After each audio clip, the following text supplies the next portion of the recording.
Subscribe कीजिए Yasir computer tips को और बेल आइकन को दबा दीजिए लेटेस्ट वीडियो सबसे पहले देखने के लिए। हेलो दोस्तों, आप लोगों ने फेसबुक पर अक्सर देखा होगा कि फेसबुक की प्रोफाइल पर लोग इस तरह की डीपी लगाते हैं अपने नाम की बनाकर। तो अगर आप भी चाहते हैं कि आप भी अपने नाम की इस तरह डीपी बनाकर अपने फेसबुक प्रोफाइल पर लगा सकें तो ये वीडियो आप लोगों के लिए है। तो आज की इस वीडियो में आपको यही बताऊंगा कि आप इस तरह की डीपी किस तरह बना सकते हैं। तो दोस्तों, वीडियो शुरू करने से पहले आप लोगों से रिक्वेस्ट है कि आप इस वीडियो के नीचे रेड कलर के बटन पर क्लिक करके मेरे चैनल को सब्सक्राइब करें और साथ में बेल आइकन को दबा दें ताकि मेरी आने वाली वीडियो आप तक पहुँचती रहे। चलिए दोस्तों, शुरू करते हैं। सबसे पहले वीडियो की डिस्क्रिप्शन में आपने इस तरह का टेम्पलेट डाउनलोड करना है। उसके बाद आपने प्ले स्टोर में चले जाना है। प्ले स्टोर में जाने के बाद आपने यहाँ पर सर्च करने हैं DaFont। सर्च करने के बाद ये फर्स्ट एप्लीकेशन आपके सामने आएगी, फोटो टेक्स्ट ऑन फोटो। आपने इस एप्लीकेशन को इंस्टॉल करना है। मेरे पास ऑलरेडी ही इंस्टॉल है।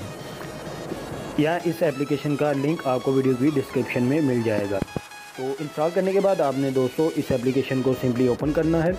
ओपन करने के बाद ऊपर आपको ये 3 डॉट के साथ पिक्चर का बॉक्स नज़र आएगा, आपने यहाँ पर क्लिक करना है।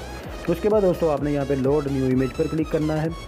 तो दोस्तों यहाँ पर आपने वो टेम्पलेट ओपन करना है।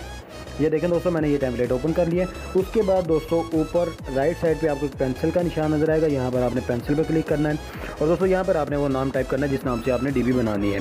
फॉर एग्जांपल मैं अपना ही नाम टाइप करता हूँ। तो दोस्तों ये नाम टाइप करने के बाद ये आपके सामने इस तरह की ऑप्शन आएगी। अगर आप टेक्स्ट पे क्लिक करते हैं तो यहाँ पर आप नेम को चेंज कर सकते हैं। उसके बाद आप फ़ॉन्ट्स में जाते हैं। इसमें दोस्तों बहुत सारे फ़ॉन्ट मौजूद हैं, आप अपनी मर्ज़ी से कोई भी सिलेक्ट कर सकते हैं। बहुत सारे फ़ॉन्ट्स इसमें मौजूद है, आप अपनी मर्ज़ी से कोई भी डिज़ाइन सेलेक्ट कर सकते हैं। तो दोस्तों मैं ये सिलेक्ट कर लेता हूँ।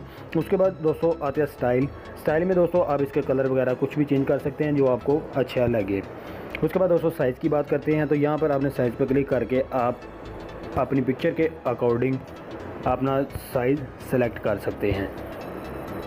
उसके बाद दोस्तों टिल्ट में दोस्तों टिल्ट ऑप्शन में ये होगा कि आपका टेक्स्ट थोड़ा सा टेढ़ा हो जाएगा, रोटेट हो जाएगा। ये देखें, मूव में जाके आप इसको ऊपर नीचे राइट लेफ़्ट आप इसको मूव कर सकते हैं।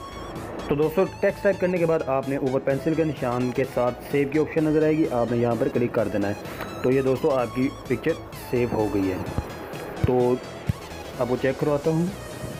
ये देखें दोस्तों, ये हमारे पास पिक्चर सेव हो गई। तो उम्मीद करता हूँ आपको आज की वीडियो पसंद आई होगी। मिलते हैं अगली वीडियो में, तब तक के लिए अल्लाह हाफिज़।